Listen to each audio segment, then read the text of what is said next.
I'd like to call this Tuesday, January 21st meeting of the Oxford Planning and Zoning Commission to order. Let's do the Pledge of Allegiance. I pledge allegiance to the flag of the United States of America and to the republic for which it stands, one nation, under God, indivisible, with liberty and justice for all. Roll call, starting with Sarah, please. Sarah Locke. Joshua Dykstra. Pizza Perez. Pat Coachella. Carl Bouchard. Jason Swan. Diamond Rosa. Steve McCary. Jessica Cannell. Okay, I don't have any particular comments now. Next item is approval of minutes. Do I have a motion? I'll make a motion to approve the December 17th, 2024 regular meeting minutes. Do I have a second? Second. All in favor? Aye. Opposed? Abstained? Motion carries. I'll make a motion to approve the January 7th, 2025 regular meeting minutes. Do I have a second? Second. All in favor? Aye. Opposed? Abstained? Same. Motion carries. Note that Mr. Dykstra has abstained. Okay. Next thing is, do we have any amendments to the agenda? Go for it. I'll make a motion to amend the agenda to add an invoice from McSherry Law Office under invoices as item number 2. Second. All in favor? Aye. Opposed? Abstained? Motion carries. I'll make another motion to amend the agenda to add the following application as new business number 4 and schedule a public hearing. Z-25-004, 671 Oxford Road, owner and applicant, Rosada Custom Homes and Remodelers LLC, care of attorney Dominic Thomas, 315 Main Street, Derby, Connecticut. Application, proposed text amendment to Article 5, Section 5.3, special exceptions. Second. All in favor? Aye. Opposed? Abstained? Motion carries. Okay, moving on. Do we have any correspondence?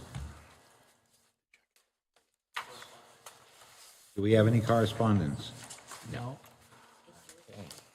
Next item is the audience of citizens. Is there anyone in the audience that wishes to speak to something that is not on the agenda? Is there anyone in the audience that wishes to speak something that is not on the agenda? Is there anyone in the audience that wishes to speak to something that is not on the agenda? Hearing none, moving on. Old business. Z-24-106, 219 Moose Hill Road. Owner and applicant, Basil Zalovos, whatever. Sorry about that. 219 Moose Hill Road, Oxford, Connecticut. Application converts 775 square foot of existing barn to an accessory dwelling. Where do we stand on this?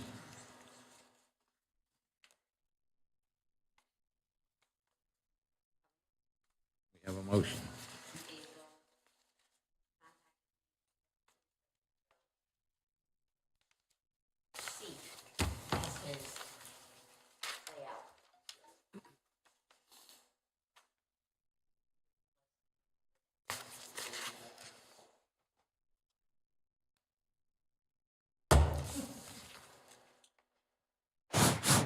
Go.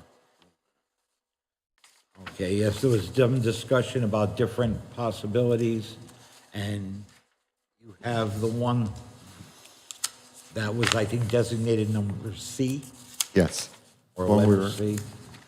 gaining access from the deck.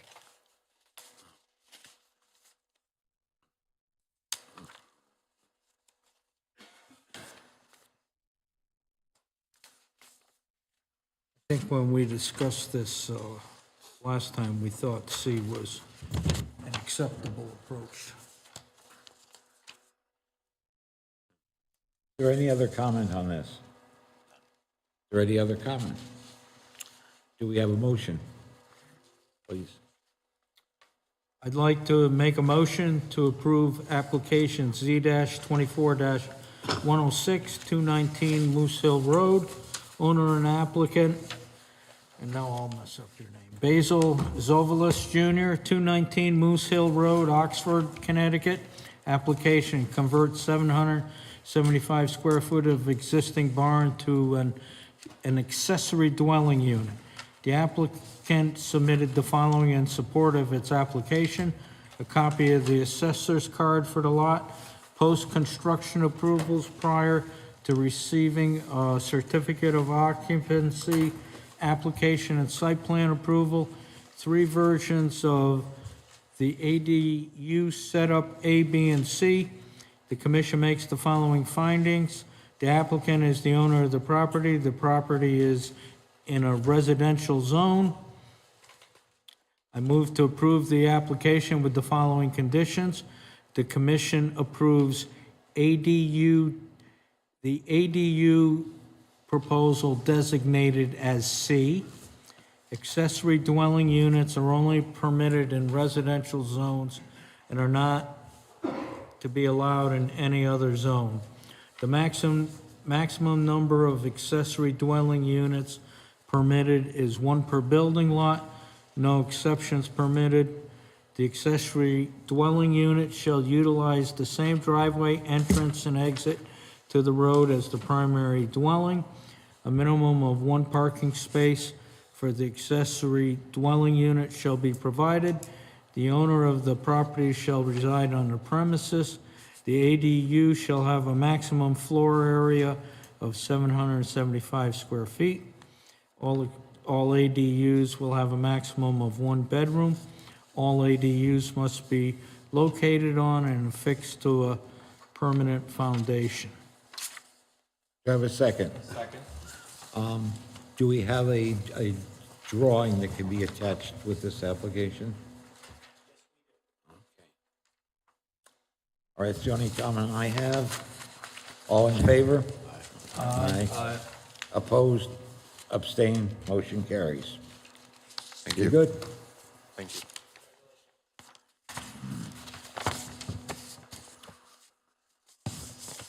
I want a shredder built into this.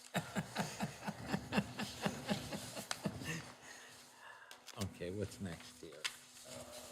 One at the bottom of the page, Z1.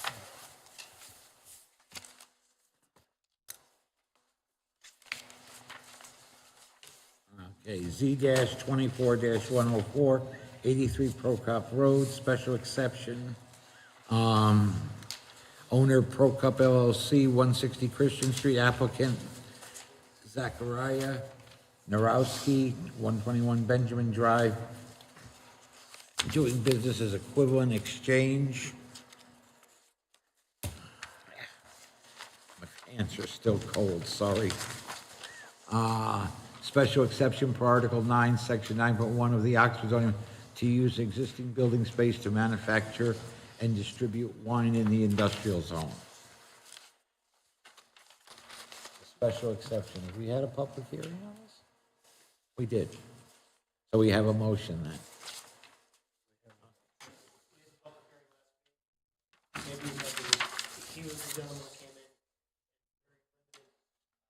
Right, no retail, et cetera, et cetera. Retail, I can't sell out of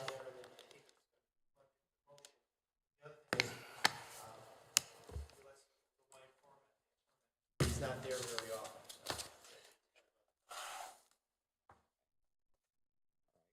often. Let's take a motion. I'll make a motion to approve Z-24-104, 83 Prokop Road, special exception for use. Owner Prokop LLC, 160 Christian Street, Oxford, Connecticut. Applicant Zachariah Narowski, 121 Benjamin Drive, Oxford, Connecticut, doing business as Equivalent Exchange LLC. Application special exception per Article 9, Section 9.3.16 of the Oxford zoning regulations to use existing building space to manufacture and distribute wine in the industrial zone. The applicant submitted the following in support of its application. An application dated December 9th, 2024, and a fire marshal's letter. The commission makes the following findings. 1, the proposed use will not be detrimental to the health, safety, welfare, and property values in the neighborhood. 2, the site is suitably landscaped and the design and setback of buildings and other structures are adequate to protect property and preserve the appearance and character of the neighborhood. 3, the proposed use, buildings, and other structures are adequate to carry the potential traffic, and that provision is made for entering and leaving the site in such a manner that no traffic hazards will be created, and that adequate off-street parking and loading facilities will be provided. 4, the land in which the use, building, or other structure is of adequate dimensions to conduct of the use in such a manner that it will not be detrimental to adjoining property in the neighborhood. Conditions of approval. 1, compliance with all Town of Oxford regulations and ordinances in effect as of this date. 2, the applicant will be required to pay all costs of special consultants or studies as deemed necessary by the commission at any time during the period from the initial review through inspection and final acceptance of any improvement. 3, the applicant and his assigns must comply with all representations made at the Planning and Zoning Commission meetings or at public hearings regarding this application. 4, the specific uses on this property shall be limited to those designated within the statement of use submitted by the applicant. 5, the applicant shall comply with all requirements of the fire marshal. 6, the applicant shall obtain all necessary licensing and permits as may be required by other agencies. 7, the applicant shall have a pre-construction meeting with appropriate town staff prior to any construction activities. 8, the activity and operations shall be in accordance with the applicant's representations made at the meeting. Do I have a second? Second. All in favor? Aye. Opposed? Abstained? Motion carries. Abstain, as I wasn't here for the public hearing.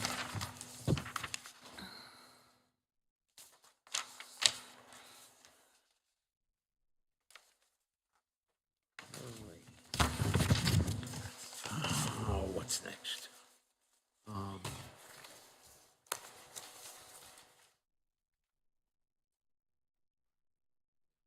Z-24-115, 71 Oxford Road, Unit C, special exception use.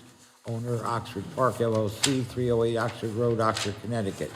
Applicant, Alexis Kang, 578 Roosevelt Drive, Oxford, Connecticut, doing business as Wine, Whiskey, and More.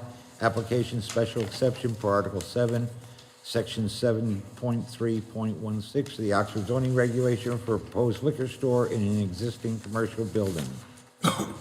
You're on. Oh, good evening. Hi. We heard this at our last meeting. Yes, we did. Does anyone have any comments or questions for the applicant at this time? None? And do we have a motion? We do. Thank you. I'll make a motion to approve application Z-24-115, 71 Oxford Road, Unit C, for a special exception of use, Owner, Oxford Park LLC, 308 Oxford Road, Oxford, Connecticut. Applicant, Alexis Kang, 578 Roosevelt Drive, Oxford, Connecticut, doing business as Wine, Whiskey, and More. Application, special exception per Article 7, Section 7.3.16 of the Oxford zoning regulations for a proposed liquor store in an existing commercial building. The applicant submitted the following in support of its application. 1, an application dated November 15th, 2024. The commission makes the following findings. 1, the proposed use shall not be detrimental to the health, safety, welfare, and property values in the neighborhood. 2, the site is suitably landscaped and the design and setback of buildings and other structures are adequate to protect property and preserve the appearance and character of the neighborhood. 3, the proposed use, buildings, and other structures are adequate to carry the potential traffic and that provision is made for entering and leaving the site in such a manner that no traffic hazards will be created and that adequate off-street parking and loading facilities will be provided. 4, the land in which the use, building, or other structure is of adequate dimensions to conduct of the use in such a manner that it will not be detrimental to adjoining property in the neighborhood. Conditions of approval. 1, compliance with all Town of Oxford regulations and ordinances in effect as of this date. 2, the applicant will be required to pay all costs of special consultants or studies as deemed necessary by the commission at any time during the period from the initial review through inspection and final acceptance of any improvement. 3, the applicant and his assigns must comply with all representations made at the Planning and Zoning Commission meetings or at public hearings regarding this application. 4, the specific uses on this property shall be limited to those designated within the statement of use submitted by the applicant. 5, the applicant shall comply with all the requirements of the fire marshal. 6, the applicant shall obtain all necessary licensing and permits as may be required by other agencies. Do I have a second? All in favor? Aye. Opposed? Abstained? I'll abstain, as I missed the last meeting. Motion carries. Welcome to town. So much.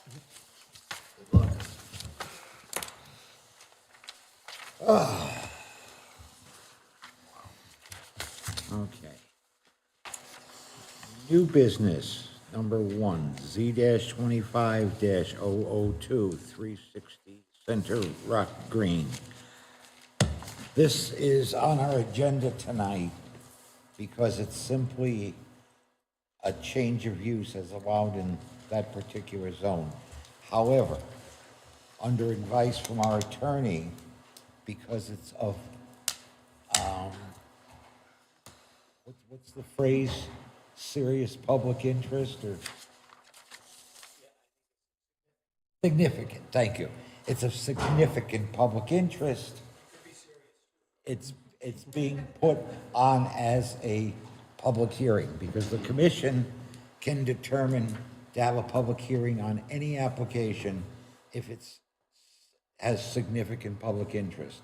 So this has been postponed until our next meeting. It's been noticed and the like as a public hearing. So I guess we just table this then? Do we need to make a motion to schedule the hearing? That's why it's on the agenda, so that you can discuss it and the commission can decide if you're having a public hearing and then make a motion to have a public hearing. And the date.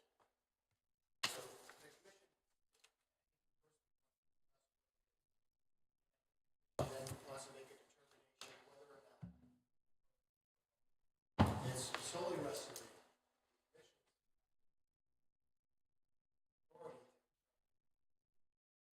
Tell you it's a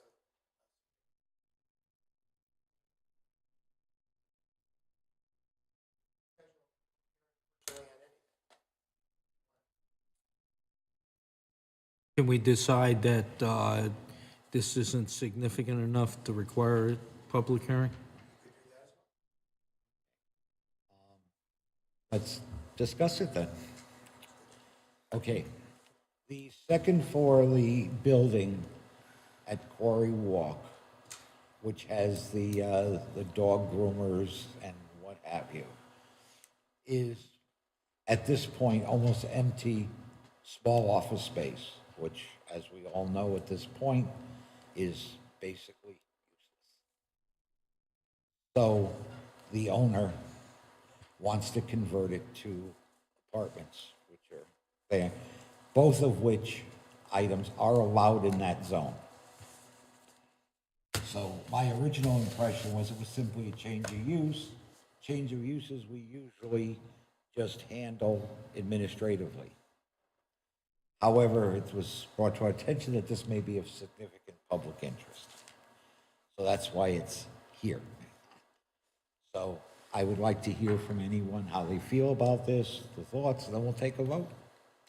How many units would be up? 24 total, it's on the, I guess just for clarity too, we're talking so again, the building that has, as you said, the sitting duck, right, that side? And That we're side. also only talking, are we talking the entire second floor? Yes. Or are they looking at just part of the second? entire second Up floor. to, up to sitting. As I know, you're right, so from sitting duck all the way, all the way down, because I know they've got a couple of businesses up there, are They're they? moving out. So they're planning to They are. vacate and, The biggest one has moved to that new section of the medical building that was just built. yep. Because they wanted more space, they're expanding. And I think The, Vail the moved. foot doctor is moving down to by Nardelli's, Okay, all right. Vail, I Vail, guess, yeah. podiatry, whatever. And he's made whatever arrangements, like say, a couple of people just gave up their leases at this point, their leases are expired. So he wants to do this. Most of them, if you look at the count, most of them are, yeah, studio and one bedroom. 18 of the 24 are going to be studio apartments. Yeah, I can't. Is there any precedent In all my years that I've been on this commission, this is the first time it's ever been brought before us to hold a public hearing where it wasn't required. But times change, so that's why it's here right now. I mean, I'm sorry, no, and this is a change of use from what it was to something different, but and as of right, In that zone, right. That is, if you remember, that's not the commercial zone. no, that's the mixed use. Right, so, so I guess so it's not really a change of use for the overall development plan that was designed. Like overall development was a mixed use. Right. And so it's more of a change of use in that particular building that wasn't originally intended that way. And Right. the owners seeing obviously issues getting folks to rent retail or small offices, businesses upstairs. So I mean, I think it makes a lot of sense. He said, you know, this property's had great success in renting out all the residential units behind it. It's well in line with it. and we did have a meeting with the applicant, myself, the vice chair, and the secretary, and Jessica. And he did show us potential architecturals and this sort of thing, which we would have brought if it wasn't for this public hearing thing. Does it include additional or designated parking spaces for these units? Yes, behind the building, the parking lot that's behind the building is 77 spaces. He's saying it's gonna use less parking than having Than the- all the employees And- and visitors to the offices. It's pretty rough there at certain hours. And the parking's in the back. In the back. Okay. The residential parking won't be on the green. It'll And be- he's saying the residents are gonna use a lot less parking. And excuse the ignorance of this question too, but would any of the studios qualify for low-income housing? Or? No. No. No, we asked him about that, and he said it's very difficult, impossible to do in this type of, the way it's financed and structured. I believe that if there were to be considerations, it would not be low income, but it would be affordable housing, which is a whole different ball of wax than the low income public good housing. call.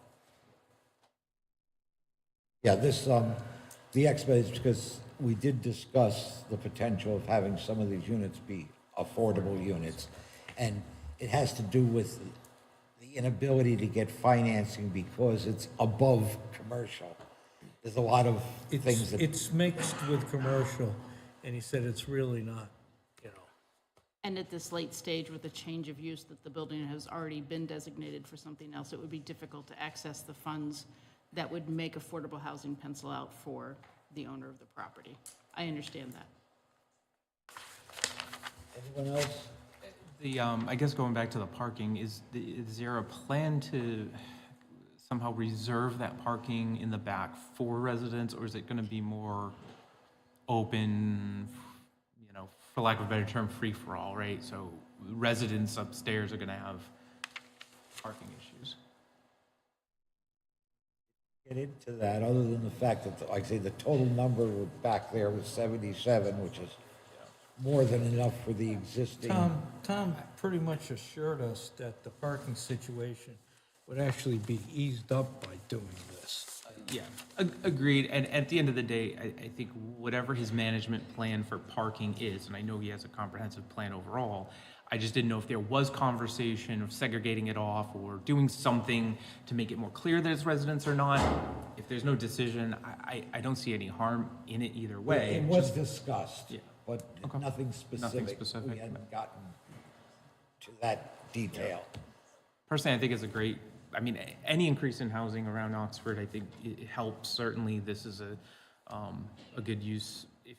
If we're struggling to get businesses to rent there, something is better than just vacancy up in the top parts of these buildings.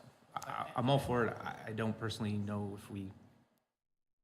if it rises to the level of significance that we need to go to a public hearing, but that's my opinion on it. And Was any additional information suggested by the town's attorney that thought it might rise to the level of significance for a public hearing? It wasn't the town attorney, it was our attorney that recommended we do this. Okay. So, Can you tell us more? you know, I think the question always comes up, can the commission hold a public hearing? And what its limitations are. And of course, many of the things are set out in statute. You have to have it for a special exception, zone changes, and the like. This is a situation where a use is being proposed, and it's up to the commission to really decide whether it is at the point where maybe there should be some public input on it. Now, we know Quarry Walk is a significant area of commerce. It's a significant area for apartments, for people to live. And when you start looking at and weighing that out, is it necessary to have public input? Because the public can make whatever input they want, and ask any questions, but the commission really is going to have to make the decision on what they're going to do. I think the commission has already made a couple suggestions, talking a little bit about the parking, designating in any approval that the commission gives, that the rear of the building be used for residential. I'm pretty sure right now the front is all used for commercial, and all the commercial entrances are in the front of those buildings, as far as I remember, driving through there. So, you know, I think it's well thought out in how it's set up, but there is a trend in almost every town that there is commercial underneath and residential being built up on top, and at that point, you got more foot traffic that's going to be coming down and spending money in the businesses and all the different restaurants that are there. And I think Quarry Walk itself just has been a moving target as far as changing ideas and things like that to accommodate what has been necessary. So in that sense, I think the commission has heard a number of requests by Haynes to make some changes, whether it's the orientation of building, change of use, inside buildings. I think this is just another one like that. So it's up to the commission really to decide whether you feel that it's important that we have a public hearing or not. I don't know what else we're going to hear besides what you've talked about tonight. Go ahead, Josh. thank you, and I think that was well put. And I guess I do want to expand a little bit too. I don't know that it rises, given, you know, there's a fairly common trend amongst the towns, even, you know, in the valley and beyond. I do think, though, it would be nice to have the applicant come in and talk about this change, right? So we're asking questions. I've been asking questions about parking. There was clearly a pre-meeting conversation, but it would be nice to have the applicant here to talk to the commission as a whole, where the public could also hear what the plan and ideas are prior to us, approving or not, or deciding on a decision here. Again, I think it's a great opportunity. He's been, I don't know about moving target, but certainly has been adaptable to, where he started in planning before breaking ground to today, and everything that changes in the environment, and he's done well to make those adjustments. But I think it'd be fair to address the entire commission on his plan going forward, and not just a meeting outside of a regular. Well, this is why we're here. Yeah. Yeah, so again, I don't know that we want Yeah, to, we- is it yeah, necessarily? What we had was a but- pre-application meeting. Yeah, agreed. So it's nice to hear him come in and just talk it through and give us the opportunity to ask these questions. I'm interested in the parking, but I don't know, based on how he's managed that property through and through, I'm sure he's got a clear vision of how he wants to handle it. It would just be nice to hear that, as we also have to field questions as we go through this. So you're saying you'd like to see it go to public hearing? No, I'm saying I would just like for the applicant to come in and at least address the commission in a regular meeting, not necessarily rising to the level of having to go to a public hearing. I think one benefit of a public hearing might be the opportunity for the commission to hear from the businesses in that vicinity and their take on what this change might mean for them. I'm not a business person, it sounds like a positive thing, but it would be interesting to hear from them what their concerns might be.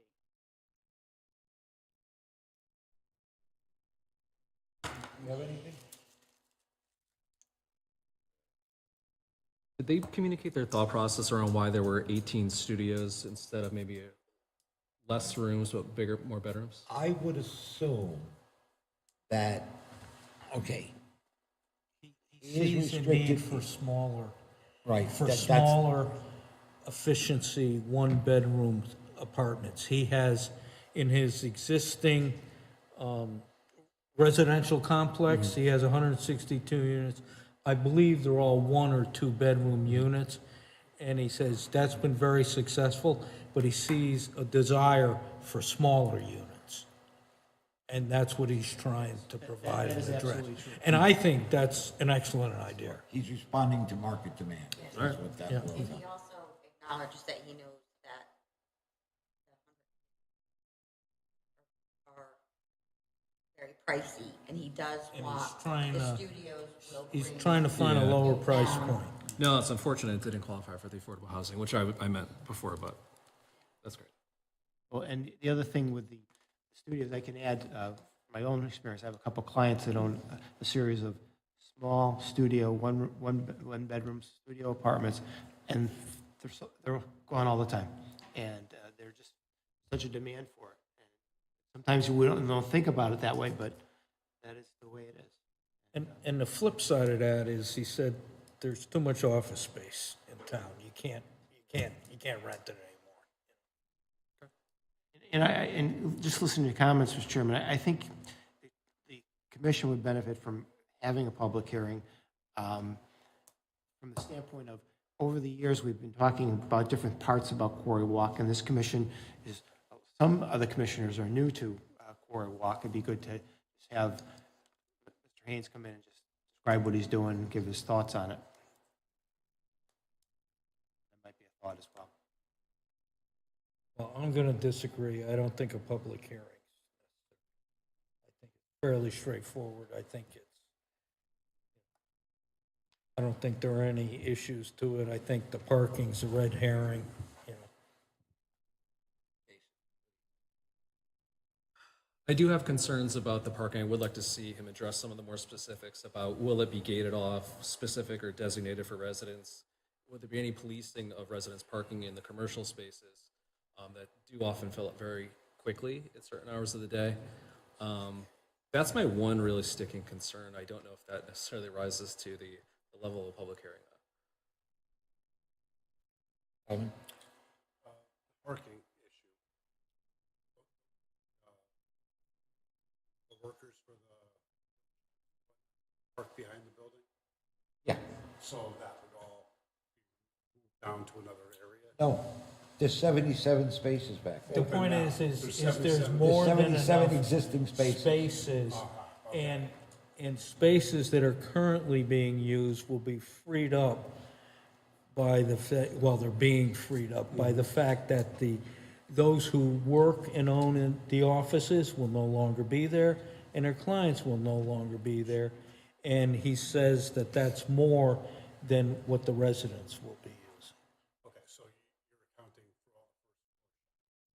Well, the first floor shops already know where they park, you know? They don't Entrance. park behind the building? Some do, but there's enough spaces Okay, for okay, everybody. I'm not arguing that fact, I'm just, I- I'm trying to Look, we understand. had this discussion. If you want to hear it again, we can have a public hearing, but to me, it's a moot point. The residents' entrance will be in the back only? No, There's one in the front and there there's is one a, in the there's a back. That's a big dedicated, incentive for someone to park over there. there's a dedicated entrance as well in the front to reach the elevators and so on, as well as one from the back. But There's a it's- lobby type area. If you've ever been in the building, I don't know if you've ever been in the building. I mean, yeah, I shop there all the time, but I haven't been on the second floor. Yeah, but it's to Tom's benefit to enforce that residents park where they're supposed to. I mean, that's what landlords do, you know? Sure, I don't think anybody's arguing that fact. I'm just trying to understand the parking spaces that are available now. Are all the shops parking there? Are they being moved and the residents who park there? I'm just trying to understand that. Mr. Chair, Yes. I have to go along with Josh. I think he should come with his application, let the whole commission see what's going on instead of this. Because obviously Carl's seen what's going on, he knows all about this application. We haven't seen it. And as commissioners, I think we should be able to see a full application. The thing to remember, though, is this is a simple change of use. It's yeah. It's a simple change of use. If Sitting Duck left and another restaurant moved in, it's a change of use. Go ahead, Josh. Agreed, it's a change of use. We have brought folks in to explain their change of use. It is fairly straightforward, Carl, I agree, especially when you were sitting there talking with the applicant. Same Pat, right? Everybody sitting in the room, in the pre-meeting, I'm sure it's very cut and dry and clear. You had the applicant in front of you to have that discussion. The rest of us have not had the applicant in front of us.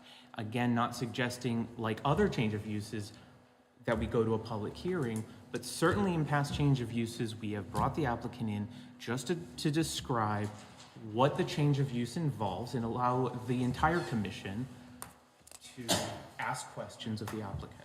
So agreed, not very complicated here, but you had the opportunity to sit with the applicant. So keep that in mind when we now have 4 other commissioners asking you guys to interpret what the applicant is saying and thinking. Okay, I think there's a little. Sure. Okay. Last time we were all half asleep, it was such a strange meeting, and now everyone's so friggin' feisty tonight. So I think this application, in Pat's mind, was going to be scheduled for a public hearing. Hence why the applicant is not here. So I understand, but I think that's, so, That's why the applicant isn't here. right. Because And that was why. I can show you the And- text messages that I forwarded, guess what? It's going to public hearing. Yeah. No, I totally understand why he's not here tonight. I'm not disagreeing with that. I'm just saying from moving forward, having heard what you guys are talking about with the pre-meeting, so. And remember, previously, this commission, not these people, but this commission, delayed the entire Quarry Walk project almost a year, costing the applicant a bucket of money because they delayed that project. Well, I don't think any of those commissioners are on this board now, are they? Well, not the ones that held it up, but a couple of the commissioners are here that were there then. Oh, yeah. Yes.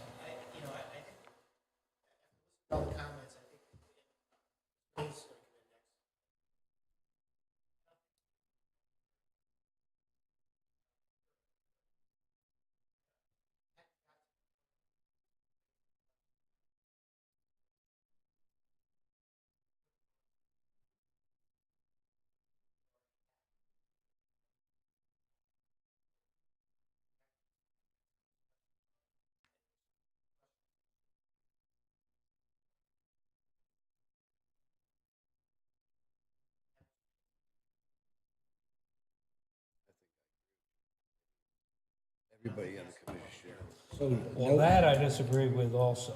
You either have a public hearing and, you know, have them present it, or don't have a public hearing and, you know, and don't drag them in here. With respect, Mr. Chairman, we have asked people building an ADU as of right to come in and speak before this commission and explain their plans, even though it is an as of right use within the residential zone. And we have had people with change of use come in and explain the change of use and what exactly the property would be used for. I don't think it is out of character for this commission to hear from the applicant so that we have an opportunity to ask him questions. I think that comparison, though, is a bit faulty because the people we asked to come in, there has been no pre-application meeting. There's a difference. I understand that. So apparently, the commission decided to go forward with the public hearing. Mr. Chair. Yes. Do we have to have a public hearing on this, or could he, just like a standard application? I mean, the building's already built. All right. If he's gonna come in and talk, I don't know. At this point, I know what I would do, but I can't do what I would do. What? Pardon me? I didn't say I was. I did. These guys haven't voted yet. Just, That's exactly what I keep saying. But it'd be much easier. easier than a public hearing. I'll say that it is not uncommon for this commission to bring somebody in and hear them talk through their change of use without having to go to a public hearing. We've done it before. A public hearing, I think, draws this process out further than it needs to. We can bring them in, hear it, and vote on it in the next meeting and move on with this.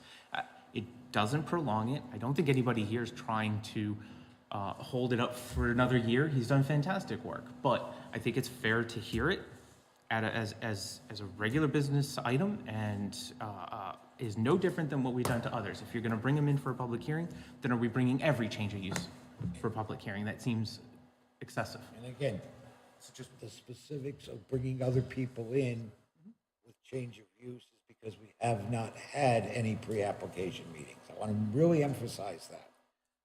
Well, then There's I'll, a difference. I-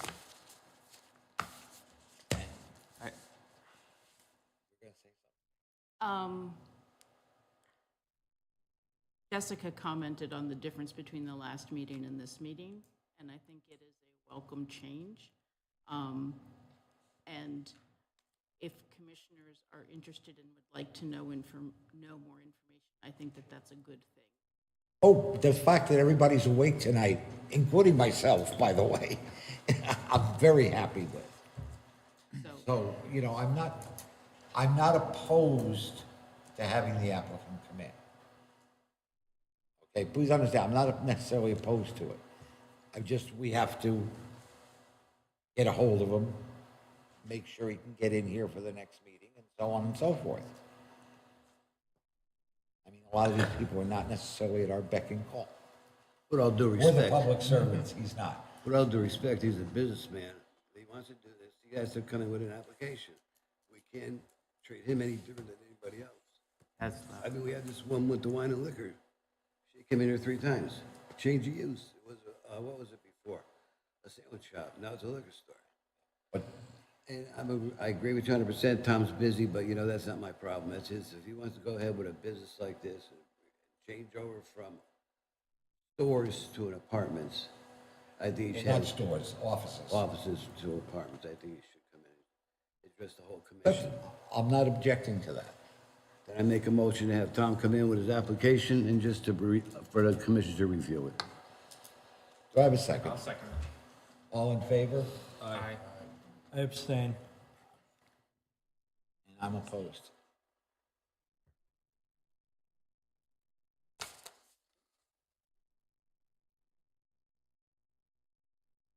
So, 1, 2, 3, 4, the motion carries. Please inform Mr. Haynes here at our next meeting. Thank you. Hear this then. So in that case, let us table this Motion to table. I move to table Z-25-002 until the next regular scheduled meeting. Do I have a second? Second. All in favor? Aye. Aye.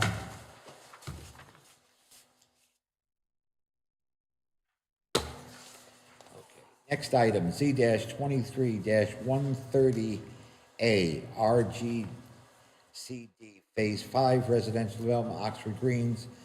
Authorize Chairman and Commission Secretary to sign the Mylar that corresponds with the 7/18/23 approval of a site plan modification of Phase 5, Oxford Greens. Okay. So it's just simply, what's on the agenda is simply an authorization to sign the Mylars. Does anybody have any comments about that? Anybody have None any? here. What? None here. I guess, do we have an explanation as far as what those changes are from and to? As this new business, I don't know that this was presented at the last meeting, correct?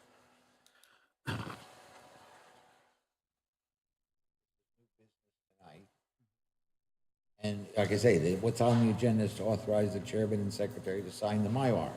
So Okay. there's no, the approval was done years ago.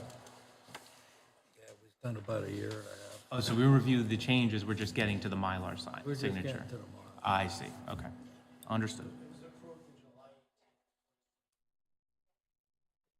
I don't even remember July 18th of '24. But fair enough, I'm sure we deliberated at the time and we just getting I'll caught make a up, so it's motion more. to, Okay. The applicant is here. I guess he does have something to say. I see a slide up. So why don't we hear him out, being that he's here? Excellent. Please, sir. My name is Matt Gilchrist. I'm the president and half owner of EG Home, located in Southbury, Connecticut. Yeah, we are here tonight to hopefully get our Mylar signed. When it was originally approved, TPA and Timberlake did not bring the plans back in to have the Mylar signed and recorded. So we were trying to get our first building permits, and we were informed, well, there's no Mylar on record, so we can't give you a building permit. So we've been jumping through hoops to get this done and get this in front of you. We've had a few meetings with staff and the commissioner, chairman, sorry. And, now we're here just to get that signature. And also, the chairman asked me if I would come in and just introduce our company to you because we were not the applicant. So we bought Phase 5 and Phase 6 from Timberlake, and we bought all their master declarant rights and development rights. So we basically replaced Bob Smith and his crew as the owners and the declarant. So we're in control of basically all the development rights at Oxford Greens. A little bit about EG Home. Here's a picture from our holiday party just last weekend. Who are we? What we are not a national home builder. We are a builder with a headquarters right here in Southbury. We are not a custom home builder. We are a production home builder. So we are local. Our employees live and work locally. Last count, I think we have 3 employees that actually live here in town. I live in Southbury. We're just around the corner. Our design center is in Southbury, right across from the CVS. If you're over there picking up your prescriptions or anything, just come on in and take a look at our design center. Tell us who you are, and I'll give you a tour. Again, we're local people. Our team is getting extremely large. We do have 40 people on our team, and we do build across the state, and we'll get to that. I founded EG Home with my business partner, David Earp. He and I were both young and stupid and brave in the United States Navy. He was a SEAL, I was an explosive ordnance disposalman, and we did stupid stuff together back in the day. And then we both got out of the military and decided to do stupid stuff for the rest of our lives. So we started a company about 11, almost 12 years ago, and it's grown quite nicely. And we've actually just hit our 300th home in August 2024. Furthering on our resume, we've completed 4 communities in the state. Chatfield Farms would be the one you're maybe most familiar with. It's a 55 and over community in Beacon Falls. It was originally started by Wyndham Homes, and we came in and finished the community starting in 2013. Trailside Reserve was a single-family community in Monroe. Perkins Reserve is a townhome community in Mystic, and Old Mystic account up there. Old Mystic Estates is formerly a Toll Brothers community that we took over after they failed, and we finished that one out and closed the last house in that community tomorrow. We're actively building and selling in a number of communities across the state. We have Southbury Hills, which is right off of 188, Vista View. You've probably driven by our signs and by our community. We also have the Reserve at Stonebridge Crossing, which is a large townhome community in Cheshire. Most of those homes there are duplexes with an active adult flavor with a master on the first floor. The Enclave at Barn Island is our newest community. It is a series of small single-family homes with an age-targeted flavor in Pawcatuck, Stonington area. You can see Rhode Island from our front gate. And coming soon, this is why we're here tonight, Bridges of Oxford Greens. And we do have one other one that we're going to open up Bridges in probably April. And then we'll also Riverside Reserve, which is in East Lyme, that's going to open in April as well. So, we're not new. We've been doing this for a little while. I have national home builder experience, and so do a lot of the people in my company. But we are local. We are your neighbors, and we're right down the road. Another very interesting thing about EG Home, a few years ago when the energy code kept going up and up and up, we decided to get ahead of it, read the writing on the wall, and we decided to become a zero energy ready home builder, meaning that every single home that we build is zero energy ready. If you put solar panels on it and you can get enough of them with your proper exposure, you would have a zero energy home. We decided to do this as a company, one, because we build great houses, and we figured out that we could build great houses that are zero energy ready for not much more money than what we're building other homes for. So we're very proud of our mission here. We build a beautiful home with all electric, and it was a big transformation. I built my own home that's all electric, and I couldn't imagine living a different way. There's 4 of our Hobie Awards, Home Building Industry Awards of Connecticut.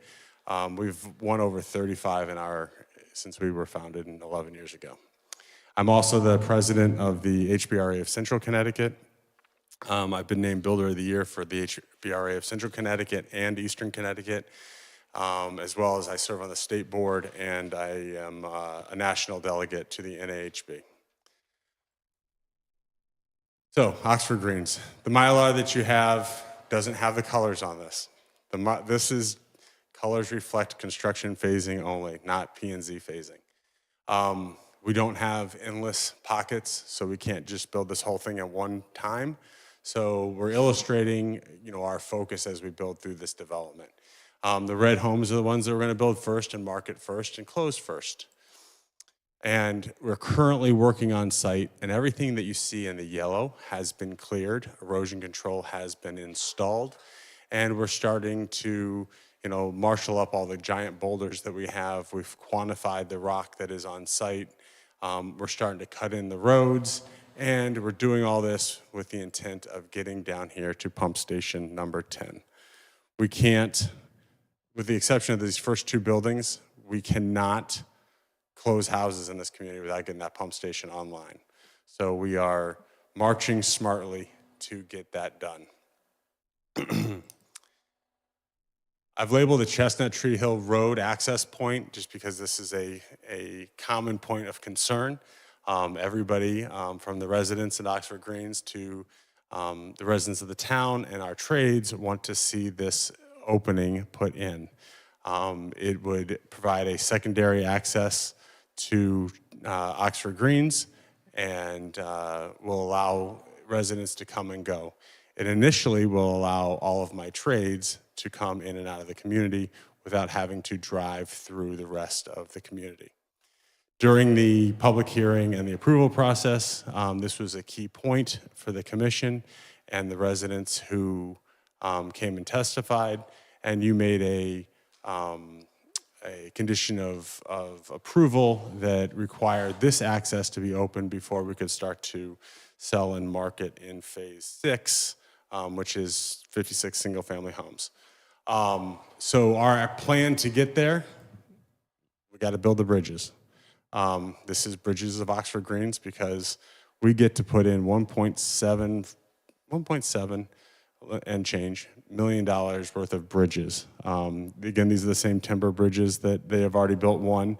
They're beautiful, they work very well, and we're really excited to build them. And we're gonna get moving on those. I think we just signed the contract this week, and we'll be sending our deposit off this week as well. So, this is, we need to get those installed. We're gonna create that haul road all the way through here, and we'll start to get our trades coming in and out, again, reducing the impact on the rest of the community, and hopefully getting ourselves to a point that we can open the single-family portion in phase 6 alongside this phase. When it's time, you can come visit us at our sales center right here at the front of the job. We will have 3 decorated models, which brings us to what are we going to build? The homes are basically the same as what you saw before through the approval process. We've made them better. They're all in the same footprint, but we've made them better and made them EG. So this is our first one. It's a Sawgrass. It's a middle unit. It's a 2-bedroom, 2.5 bath. With the upstairs, it's 2,500 square feet.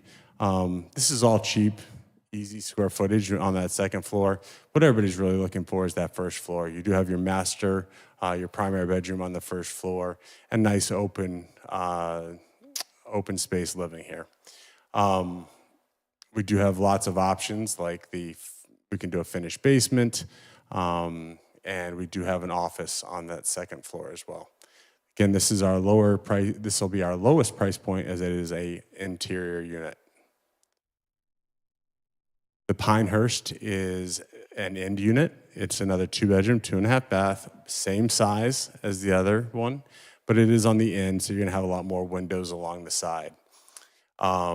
These will be on the website probably in a couple days. This is a great home. It has a side entry foyer. It has a study up front. And a little bit bigger kitchen, and a different dining area. It gives a little bit of flavor for the buyers. And my favorite is the Bethpage. Just like Bethpage, it is the biggest on the first floor. It's actually the smallest of the homes. It's 2,007 square feet, 2-bedroom, 2-bath. But this is your quintessential ranch. It has both bedrooms on this first floor. It has this nice little pocket office that can actually be transitioned into an ensuite if you would prefer. And this house will really be probably one of our most popular and favorite because, again, it is one floor living with 2 bedrooms. We've always had a lot of success with our ranch plans. This is what they'll look like when they're configured in a 2-bedroom. 2-building unit. The duplexes will look very similar to this, and we can mix and match between the Pinehurst and the Bethpage. We do have a few homes that are double Pinehursts, But this is just a little bit of a look of what we have going on. Lots of variation in color and types of siding. We have board and batten, we have shake, we have double four, and we also have some colorations in windows and garage doors. Now, when it's in a three unit building, this is more what it'll look like. We've taken great care to make sure that the entire roof line is sustainable, no trap valleys, making sure everything drains properly and follows best practices for attached homes. I know before when I met with you, Chairman, I said that we would not be putting solar on, but we are investigating putting solar on each one of these units to bring them a little bit closer to that zero energy mark. Here's just a couple pictures of the type of product and what our homes look like. Again, we've been award-winning. We are not a custom home builder, we are a production home builder. We have a 2,500 square foot design center right in Southbury where every single home is designed and our customers do their home design in 2 3-hour meetings. These meetings are held with a professional designer and you have her undivided attention and she gets you all the way through the planning process of your home in both of those meetings. And that's it. So hopefully we can get this Mylar signed tonight and we can start building that first model as soon as the ground thaws. Do you have any questions for? Starting with Sarah.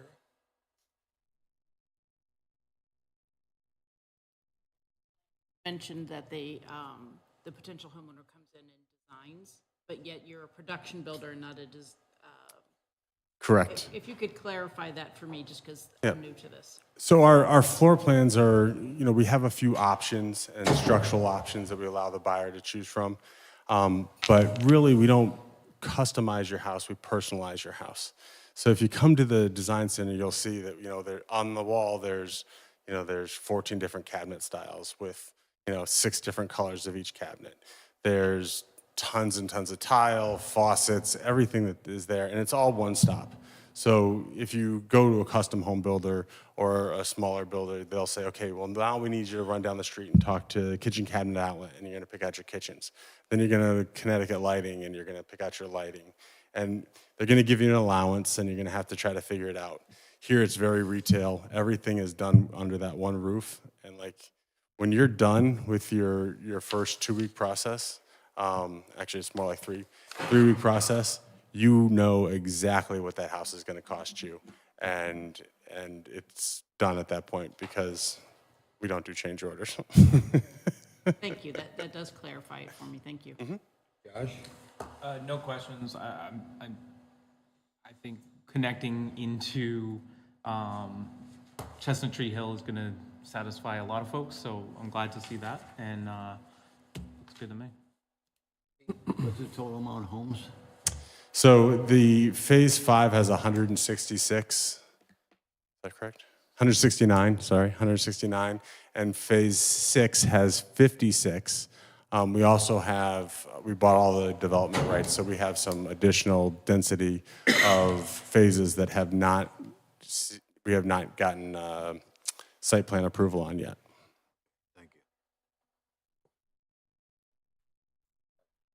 I don't have any questions. No questions. Appreciate the presentation, though. Diamond? No questions. Staff, any questions? We're good to go then. Excellent, I'll give you your mouse back.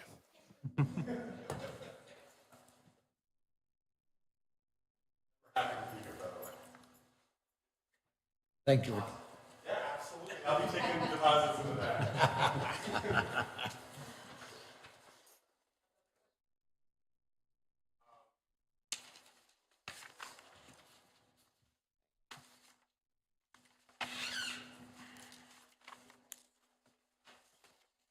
Okay, so are we going to authorize the chairman and the secretary to sign the Mylars? So I'll make the motion to authorizing the chairman and commission secretary to sign Mylar corresponding with the 7/18/2023 approval of site plan modification, Phase 5 Oxford Greens, Z-33-130A. Do I have a second? I'll second that. All in favor? Aye. Opposed, abstained, motion carries. We'll do it after the meeting, rather Yeah. than dragging them out here now. Yep. Okay. All righty. What do we got next? Z-24-102, 441 Oxford Road, Randall Drive Estates, re-subdivision. Authorize the chairman and commission secretary to sign the Mylar that corresponds with the 12/17 approval of a re-subdivision of 441 Oxford Road.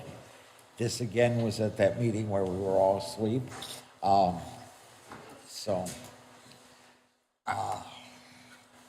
Want to re-sign it? what it is was the, Oxford House owns that big piece of property that goes all the way back to Randall Drive. Basically what they've done is they've split off a building with access from Randall. And that's what this is all about. And we approved it. Yeah. I think they've done a pretty clear and thorough presentation of what their intentions are. I'll make a motion to authorize chairman and commission secretary to sign the Mylar corresponding with the 12/17/24 approval, the re-subdivision of 441 Oxford Road, Z-24-102. Second. All in favor? Aye. Opposed, abstained, motion carries. Moving on, zoning enforcement. This is number 4, Chairman. Matt answered. Oh, this is number 4, I'm sorry. There is a number 4, we bought the, Oh, yes, there is. Application Z-25-004, 671 Oxford Road. Owner and applicant, Rosada Custom Homes and Remodelers, LLC, care of attorney Dominic Thomas, 315 Main Street, Derby, Connecticut. An application for proposed text amendment to Article 5, Section 5.3, special exceptions. okay, we have to set a public hearing. What does it look like,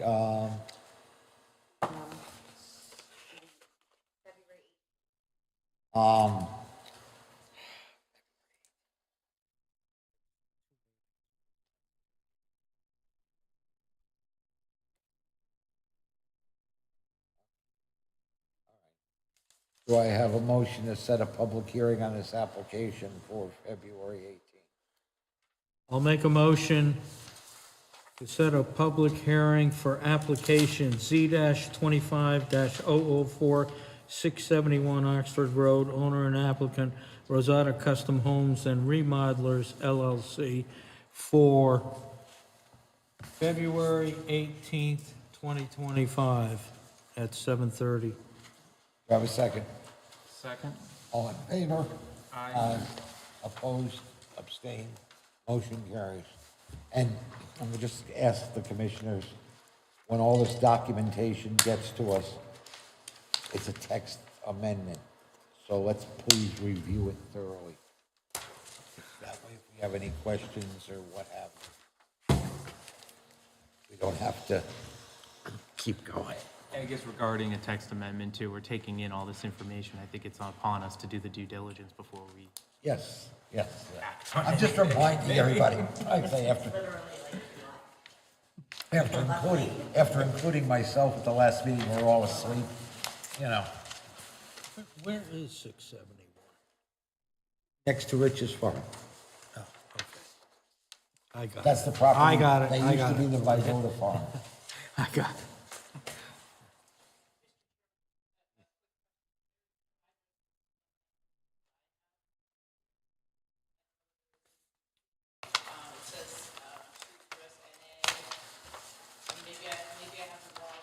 You don't have anything, you wouldn't have anything related to this.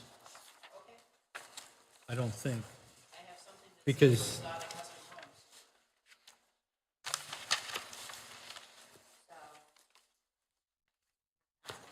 Because it's only on the amendments to the agenda that was handed to me.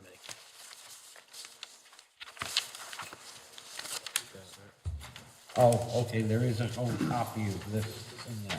There is? Yeah.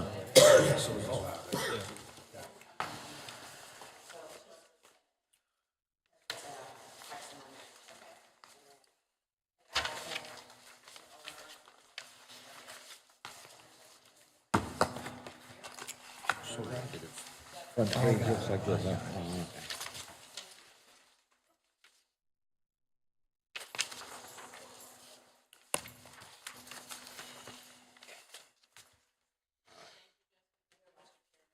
okay. All right. Need the shredder. All right. So we did that. Now it's on zoning enforcement.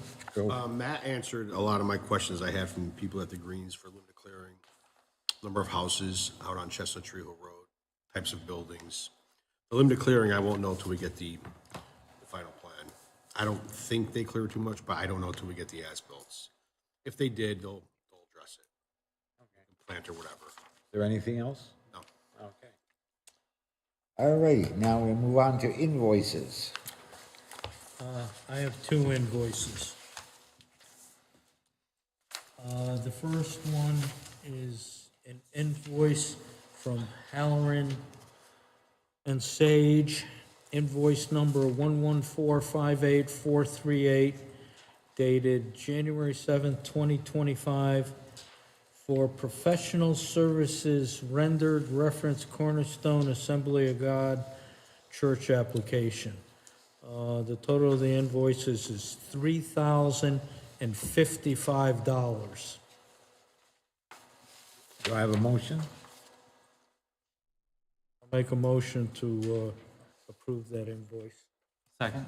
All in favor? Aye. Opposed? Abstained? Motion carries.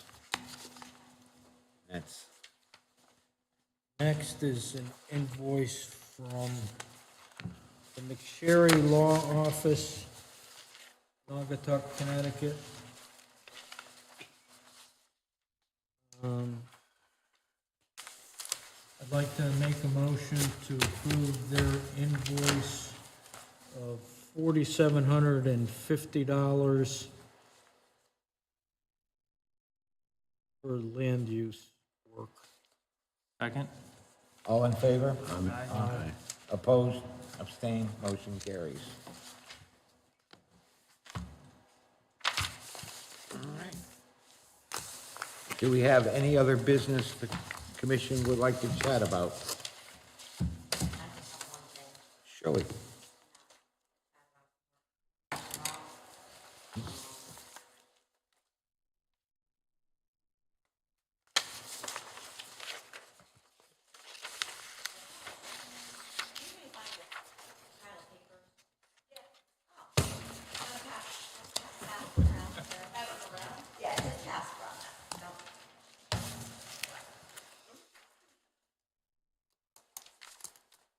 This is I just got this in my mailbox today. And our legal services line item, out of a little bit, I think, if I remember correctly, a little bit over 8,000 left in there. So.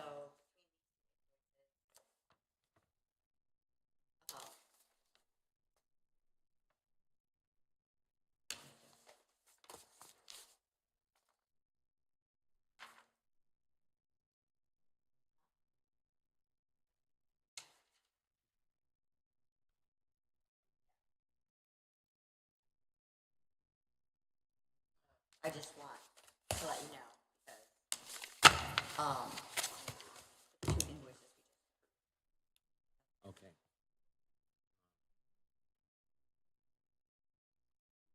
So that pretty much wipes us out effectively, is what you're saying. Okay. We'll keep that in mind.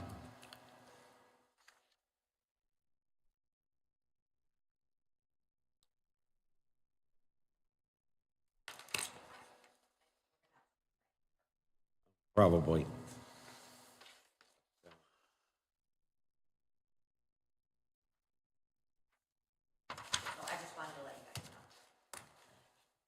calling Kevin. for that.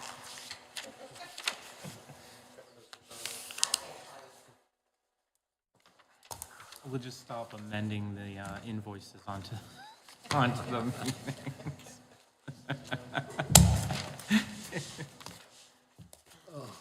Okay. Anything else? Is there anything else? Motion adjourned. Second. All in favor? Aye. Thank you, everyone.